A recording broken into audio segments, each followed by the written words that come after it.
कळते. खरं तर असं म्हणायला पाहिजे मी आता की मला शक्ती तुला काहीच नाही कळला, या बुवांनाच भरपूर कळला. एकदा जोरदार टाळ्या होऊन जाऊ दे बघू.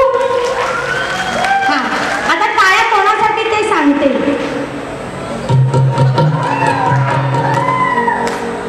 यांच्यासाठी. कारण या एवढ्या वयात खरंच ते बाबा कुठे असतील जरा 2 मिनिटं त्यांना फक्त इथे स्टेजवर बोला. कारण या वयात ही एनर्जी आणि हा स्टॅमिना यांना मुलींमध्ये ना नाचणाऱ्या मुलांमध्ये. पण जो तुमच्यामध्ये तुम्हाला सलाम या शाहीर तेजल पवाराचा, खरंच सलाम. आणि हे पाहिजे नाचत, हे आज तुम्ही दाखवून दिलं बुवा, त्याबद्दल खरंच तुमचं मनापासून अभिनंदन. आणि हे आज आम्हालाही बघायला मिळालं. आणि अर्थात ती चिमुकली मुलं जी नाचत होती, तुफान तुफान मजा आली. म्हणजे मी सांगते ना, अगदी सगळ्यांचे कॅमेरे होते. जसे आमचे सगळे वादक म्हणाले, आज तकवाले, स्टार प्रवाहवाले, झी मराठीवाले, सगळे न्यूजवाले असे मोबाईल घेऊन होते. पण जिथे बुवा तू मला अंगुराचा, जिथे मला घेतलास ना बुवा, तिथे सगळ्यांचे कॅमेरे बंद झाले. खरं सांगते, हे एवढं सुरू होतं ना तोपर्यंत खूप सुंदर चालू होतं. पण माईक हातात घेतल्यानंतर याचं एक निष्काळजीपणा काय, स्केल न घेणं हे आहे. तुम्ही म्हणता ना की मॅडम मी तुम्हाला मानतो की तुमचं नाव आहे, ठीक आहे, मी नाही समजत, पण तुम्ही म्हणता म्हणून तुम्हाला एक ही चूक सांगते की वादक अतिशय हुशार आहेत तुमचे.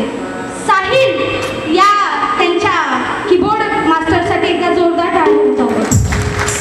कारण त्याची ओळख त्यांनी करून दिली. परंतु रसिका हो, तो डोळ्याने जरी अंधा असला तरी त्याच्या हातात मात्र कमालीची जादू आहे, कमालीची जादू आहे. आणि साहिल, तुला या तुझ्या ताईचा साष्टांग दंडवत. कारण साहिलने बऱ्याचदा मला फोन केला, ताई तू खूप छान गातेस, मला एकदा तरी तुझ्यासोबत वाजवायचं आहे. नक्कीच साहिल, आपण नक्कीच याचा विचार करू. आणि आता पुन्हा एकदा बुवांकडे वळूया. तर बुवांचं ते मळा अंगुराचा जमलं नाही बुवा. आणि त्याच्यावर जे लिहून आणलेलं, ठीक आहे, चुकलो तर चुकलो की, अहो रंगमंच आहे काय, पण मान कापताय, चाल चुकलात किंवा स्केल चुकलात म्हणून ते मी तिथून तलवार आणून मान कापणार होते का, नाही. पण पूर्ण तर करायचं. 2च ओळी गायलात आणि नंतर मी स्तवनला सुरुवात करतो. बाई स्तवन आहे का, असो ती तुमची कला आहे, तुम्हाला लक लाभ. त्यानंतर बुवानी स्तवन गायलं. कभी बंधन छुड़ा दिया, कभी दामन छुड़ा दिया, ओ मितवारे कैसा सिला दिया, ये वफा का कैसा सिला दिया. ह्याला म्हणतात बुवा गायकी. असू दे, मी तुमच्या गायकीवरून बोलणार नाही. खरं तर मी सुद्धा अजून शिकतेच आहे, माझं वय सुद्धा लहानच आहे. म्हणून गाताना नीट स्वर घेऊन गा, तर ते समोरच्या ऐकणाऱ्याला चांगलं वाटतं. त्यानंतर बुवा म्हणतात गणानाचा. आता सुरुवात करूया. गणानाच म्हणतात, बाई म्हणते समोर येऊन बसा. हो, मी ह्यांना म्हटलं समोर येऊन बसा. आणि जर हे समोर बसले तर माझ्या पोरी नाचू शकतील का? भिताडासारखं समोर येऊन बसायला नाही सांगितलं बुवा, बाजूला पण बसायला नाही सांगितलंय. जिथे असाल तिथून इथे बाहेर येऊन बसा, म्हणजे जेणेकरून मी काय बोलते ते नीट ऐकालो तुम्ही. आणि शेवटी तुम्ही तेच केलं. ते काय चुकायचं ते मी सांगणार आहे तुम्हाला. शास्त्र शुद्ध वारी हवी ना, शास्त्र शुद्धच करणार. मी सुद्धा लेच्या पेच्या गुरु का चेला नाही. अरे आम्हाला पण गुरुनी चांगलं शिकवलंय कसे समोरचे पॉइंट करायचे. म्हणून समोर येऊन बसा हे मी म्हटलं नाही. ही पहिली चूक ऐकण्यामध्ये, म्हणजे समोर येऊन बसा ही पहिली चूक. त्यानंतर गाण्यात विषय बोलतात, म्हणतात गणाची चाल, बाई मुद्दाम चाली ऐकून दाखवत नाही, कारण की मी चाली पकडीन ना लगेच. बाय किती मोठं ना, चाली पकडीन मी, चाली गाईन ना, म्हणून बाई. अरे बुवा तुला तुझ्या चाली धड गाता येत नाही, तू माझ्या चाली काय धड गाता. यारा हो यारा तेरी अदा गणाची चाल आधीच गाऊन दाखवलं होतं. ही दुसरी चूक की तुम्ही चाली ऐकत नाही आणि इथे येऊन बोलता की मी चाली गाऊनच नाही दाखवल्या. गण बुवांचा होता. तू जब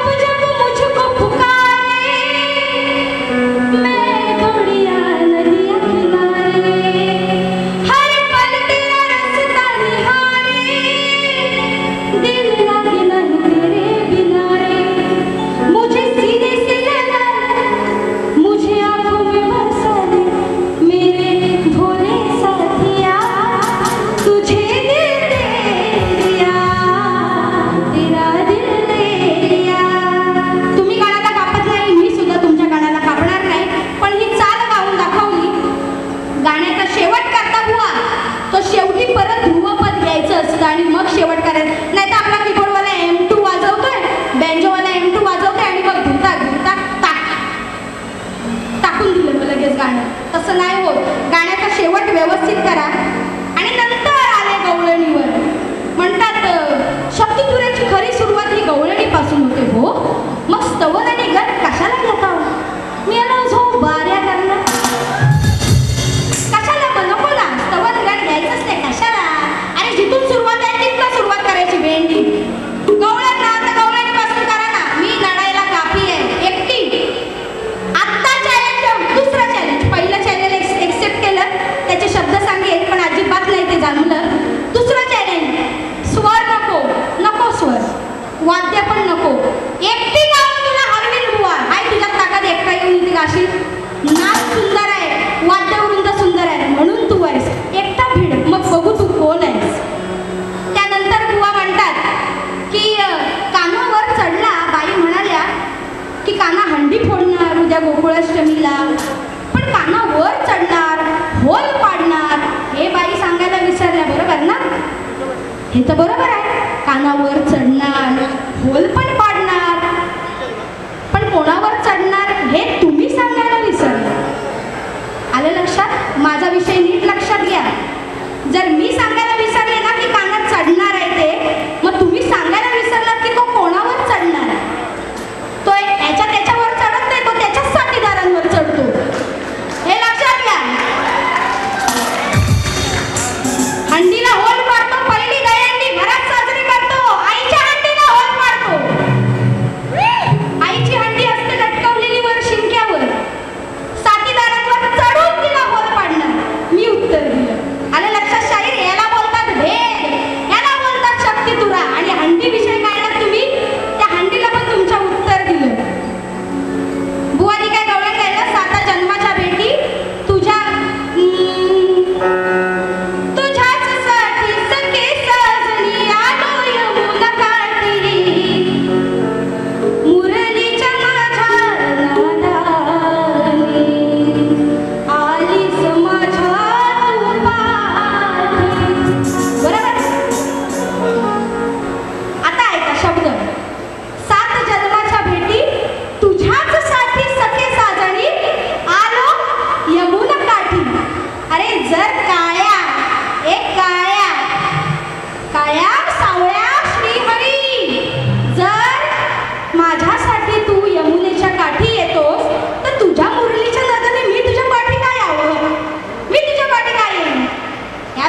गवळणीची कटिंग. खूप बुवा नाही जमली, अजिबात नाही जमली.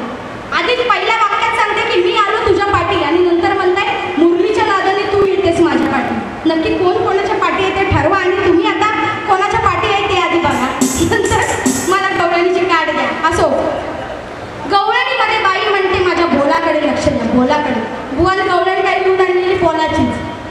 हा विषयावर बोलाची गवळण घ्या घेऊन आणणारच होती. आता माझ्या बोलण्याने आणि न बोलण्याने बुवा तू गवळण घेणार नव्हतास. तू तीच गवळण घेतली असतीस. फक्त निमित्त भेटलं. बाई म्हणाली माझ्या बोलाकडे लक्ष द्या. ते पण मी कधी घेतलं? गवळणीत नाही हो. शक्ती तुऱ्याचं जेव्हा शेवटचं शास्त्रीय पद घेतलं त्याच्यात म्हटलं की शाहिरा ऐकून ठेवा तेजलचे बोल. प्रश्न हा माझा आजचा आहे खोल. हे तेव्हा म्हटलं. आणि तुम्ही काय सांगताय गवळणीत म्हटलं? इथे तुमची बुद्धी किती गुडघ्यात आहे ना, आणि तुम्ही किती मतिमंद आहात ते तिथे कळलं. मतिमंद, मी तर म्हणेन मतिमंद आणि गतिमंद पण. असो, आता बुवाची गवळण. जब तुम आ जाते हो सामने, जब तुम आ जाते हो सामने, राधे ध्यान माझे तुझ्या बोलावर. लक्ष. राधे ध्यान माझे तुझ्या बोलावर, तुला नाचवीन मुरलीच्या तालावर. आज घेईन ग पप्पी तुझ्या वा, बरी पप्पी घेऊन देईन मी. एवढूसा असतास ना, एवढूसा तर दिली असती हो घ्यायला. हा एवढा मोठा घोडा वाढलाय तर मला पप्पी घ्यायला देऊ?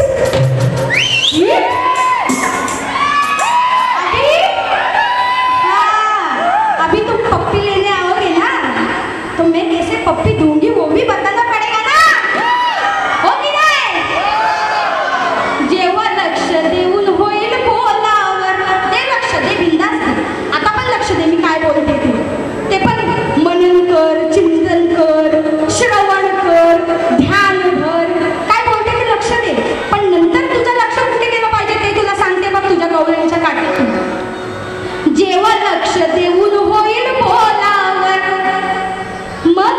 लक्ष दे मुरलीच्या होलावर.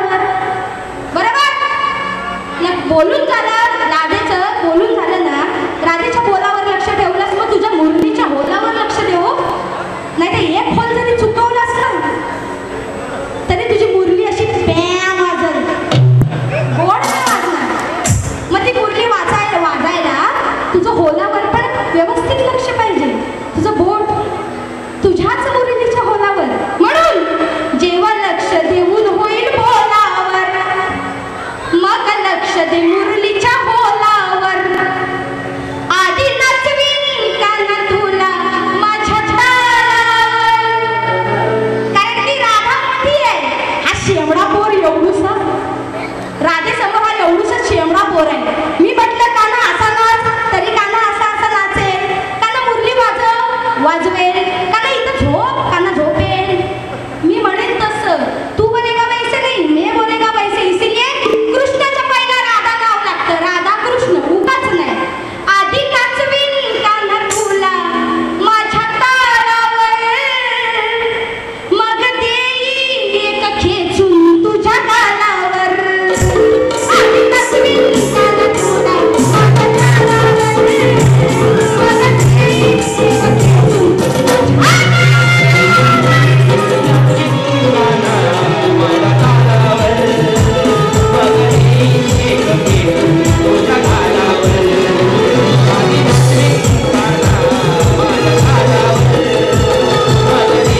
खेचून तुझ्या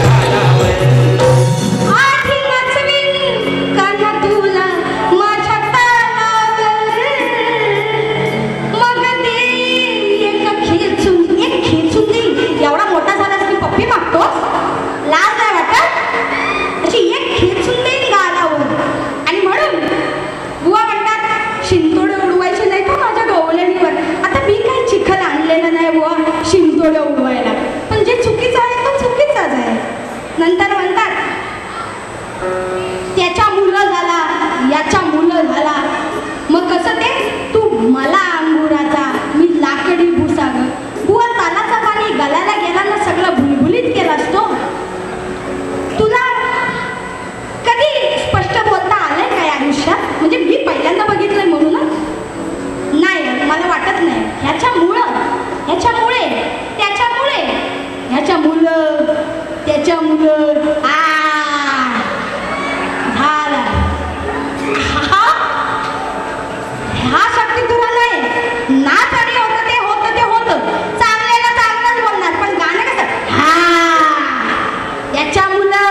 जसा काही एक डुकरच खाल्ला नाही बुवांना ढेकर देतोय. अगं पोरी तू सपनात ये ना, आपल्या जुन्या जागेवर भेटला. त्याच्यावर काय म्हणतात, शेवटी मिळेल तुला गमान या महेशाच्या जगामध्ये स्थान. विषय तुमच्या विषयालाच हात घालणार, दुसरीकडे हात घालणार नाही, विषयातच हात घालणार. बघा, महेशाच्या जटामध्ये स्थान म्हणजे गंगेच. त्यांनी स्पष्ट नाही केलं, मी सांगते. गंगा ही शंकराच्या जटातून बुचड्यातून वाहते.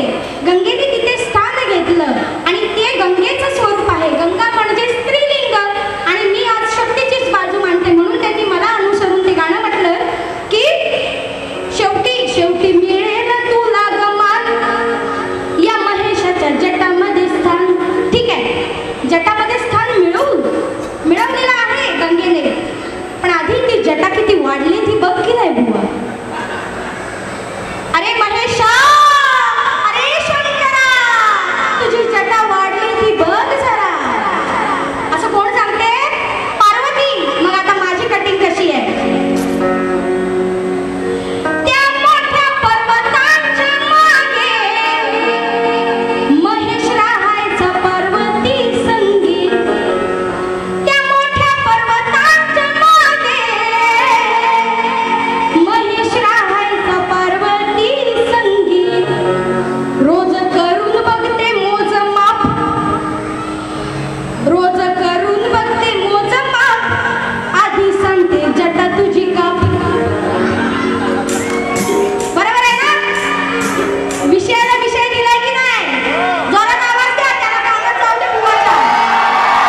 वृक्षाजवळ असेल ग्रंथपुराणात, परंतु बुवा हे गांडीव धनुष्य आता सांगत होते चुकीच आहे, ते तुझ्याच कुठेतरी टाक. कारण की हे उत्तर देणारा माकळ बुवा सुद्धा होते. ते माकळ बुवाला सुद्धा मी सांगितलं बुवा चुकीचं उत्तर आहे. हा, पण माझ्या गायनाची आज मी करत असलेल्या कलेची शपथ घेऊन हे मात्र सांगेन की शमीचं वृक्ष हे नाव बरोबर आहे. काय ते वृक्ष जो आहे तो शमीचा वृक्ष आहे हे मात्र बरोबर आहे. परंतु विचारलेल्या 3 प्रश्नामधील एक उत्तर बरोबर आहे आणि ते सुद्धा महाकाळ बुवांनी मला दिलं होतं मग मुंबईच्या रंगमंचावरती. आणि जे उत्तर तुम्ही दिलं तेच तंतोतंत महाकाळ बुवांनी उत्तर दिलं होतं. परंतु चुकीचं आहे हे साफ तेव्हाही सांगितलं मी. आणि तुम्ही इथे आपटून आपटून सांगतात अगदी आपटून. बरोबरच आहे, बरोबरच आहे. काय जबरदस्ती आहे. माझे पण गुरु आहेत, माझ्याकडे सुद्धा ग्रंथ आहे. उगाच नाही ना तुम्ही म्हणताय जर नाव मोठं आहे तर उगाच नाही ना बुवा. आम्ही पण शास्त्र आधारे अभ्यास करतो. आता तुम्ही दिलेल्या प्रश्नाचं उत्तर नाही मला सापडलंय. माझ्या गुरु अजून अभ्यास करतील आणि पुढच्या बारीला प्रयत्न करू. हे मी मोठेपणाने सांगते. पण तुमचा मोठेपणा काय हेच आहे. बाई बाई काय उगाच बाई बाई करायचा एवढी घाई कसली लागली बुवा तुला. चुकीचं आहे, तू बरोबर नाहीस बुवा. ते झाल्यानंतर एक मजेशीर विषय असा गाढव बुवाला मी गाढव म्हटलं. ए झोमला बुवाला वरून ना खालून ना बाजून बाजून सगळीकडनं झोमला. मग बुवा विचारतात ही मला गाढव म्हणते, मग तुम्ही सांगा ही कोण. मग तुम्ही काय म्हणाला जरा जोरात एकदा म्हणा. काय हे आता तुम्ही त्यांनी म्हटल्याला म्हणताय. त्याच्या आधी तुम्ही काय म्हणालात गाढवीन. आणि मस्त म्हणायला मी काय ह्याला रेडा म्हटलं. मला सांगा गाढवाला मस्त लागते का गाढवीनच लागते. आणि रेड्याला मस्त लागते का रेड्याला का आपला म्हशीला रेडा लागतो का म्हशीला गाढव लागेल. मस्त एवढी तू गाढव केलीस का. म्हणजे हे तुमचं ऐकणं. आता गाढव म्हटलं का गाढवीने बोला की म्हणजे स्वतः एक्सेप्ट करतात. आता मी गाढव आहे ना मग ही कोण म्हणजे तू गाढव आहेस ते तू मान्य केलं. मग माझं गाढव बरोबर लागलं तुला. गाढवाचं गाढवच आहेस तू गाढव. नशीब रेडा नाही म्हटलं. रेड्यावरून माझ्याकडे एवढी गाणी आहे. नशीब तुझं की मी रेडा नाही म्हटलं. पण तू म्हैस म्हणालास त्याचा मला ते मात्रही राग नाही आला. छे, कारण ती तुमची बुद्धी आहे. गाढवाला म्हैस लागते. आज नवीन इतिहास घडलाय. त्या बक्षीस आलं. दक्षता दशरथ टेमकर दिवा हीच कडून 501 रुपयाचं बहुमूल्य पारितोषिक आलेलं आहे. आणि म्हणून गाणं बघा काय. नखवा बोटीनं फिरवाल का केला भावाशी वध तेव्हा झाला सवाल.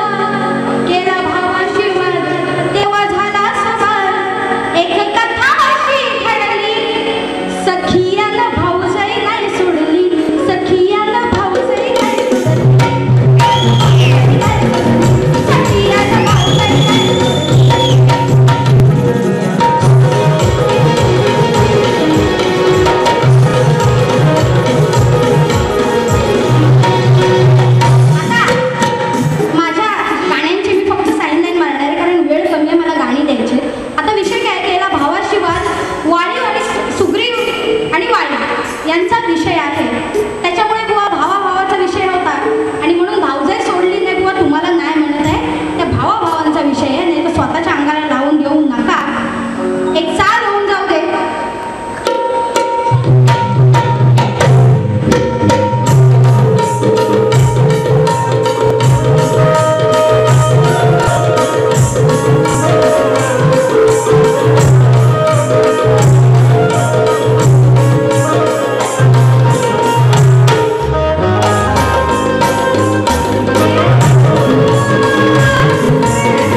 कसा वासनेच्या पायी बुवाला हा घाईस, कसा वासनेच्या पायी बुवाला हा घाईस, छेडी परक्या बाईस, छेडी परक्या बाईस हा शिंदळ महेश. आता बसा जरा दोन. हा शिंदळ महेश बोलल्यावर बुवाला वाटेल माझं नाव महेश आहे, आडनाव पण शिंदे आहे. तसं नाही, शिंदाळ म्हणजे ज्याला वासना आहे, वासनाधारी माणूस त्याला शिंदाळ म्हणतात. बुवा आता माझ्याकडे प्रत आहे किंवा तुमच्या गुगल आहे ना, तुमच्या गुगलवर सर्च करा शिंदाळचा अर्थ काय. आणि ह्याची कथा अशी आहे की शंकर पार्वतीमध्ये जेव्हा पैज लागते त्यावेळी शंकर हा पैज हरतो आणि त्यावेळी तो अगदी नग्न स्वरूपात, म्हणजे त्याला क्रोध आवरत नाही आणि त्या नग्न स्वरूपात तो रानावनात हिंडतो. तेव्हा पार्वती त्याला समजवण्यासाठी भिल्लिणीचं रूप घेते. ती ही कथा आहे बुवा. त्याच्यामुळे तुम्हाला काय म्हणत, तुमचं नाव जरी महेश शिंदे असलं तरी तुम्ही नाही हा कुठल्या बाईला बिईला काय करत नाही, तर काय बुवा आपल्याला माहित नाही.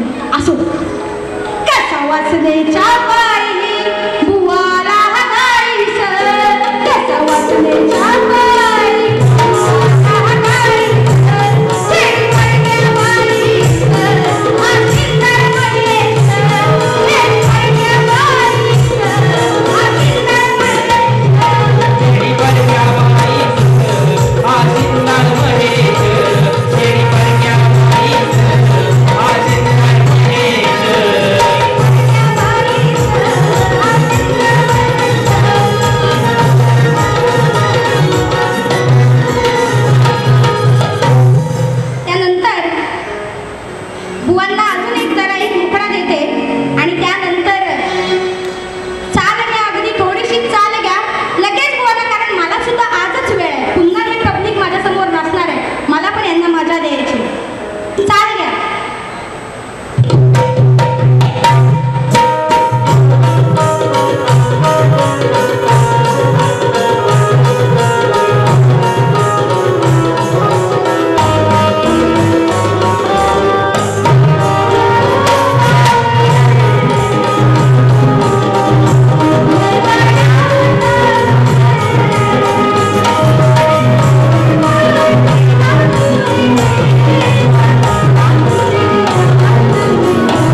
साला तेजल छोड़ती नहीं, कुछ भी होते तो विषयाला विषय तेजल देणार, कवी नाही गुरु नाही, तेजल एकटी असते पण तेजल देणार म्हणजे देणार. आणि म्हणून आज समाजात घडत असलेल्या या ज्या घडामोडी आहेत, हे जे अत्याचार आहेत, बलात्कार आहेत, हे एवढ्या प्रमाणात वाढले की आज खरं तर मला ते गाणं घ्यायचं नव्हतं, मी टाळत होते. परंतु ही वस्तुस्थिती पाहता आज आपण एक नारी म्हणून त्या नारीसाठी हे गाणं घेणं फार गरजेचं वाटलं. म्हणून फक्त मुकडा मारणार आहे. गाणं खरं माझं गेल्या वर्षीचंच आहे, परंतु बऱ्याच जणांना भावलेलं आहे. आणि म्हणून आज रसिका हो तुमच्या चरणाशी हे माझं शेवटचं गीत आणि बुवांनाही सांगते की हे शेवटचं गीत आहे आणि यानंतर तुम्हाला बारी तुमच्या हातात मी देणार आहे. आणि म्हणून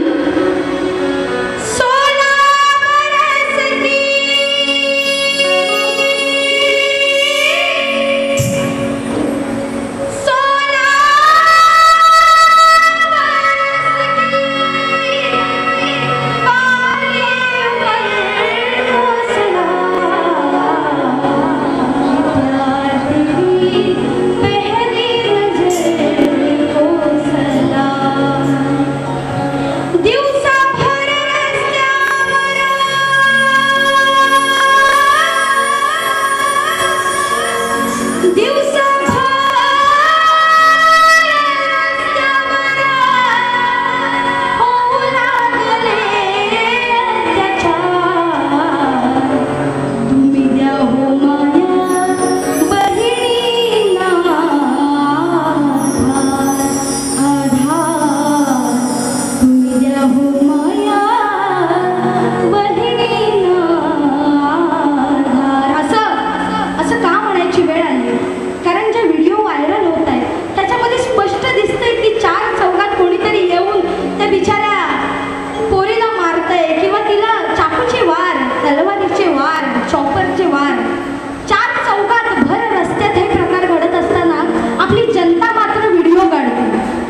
हॅलो.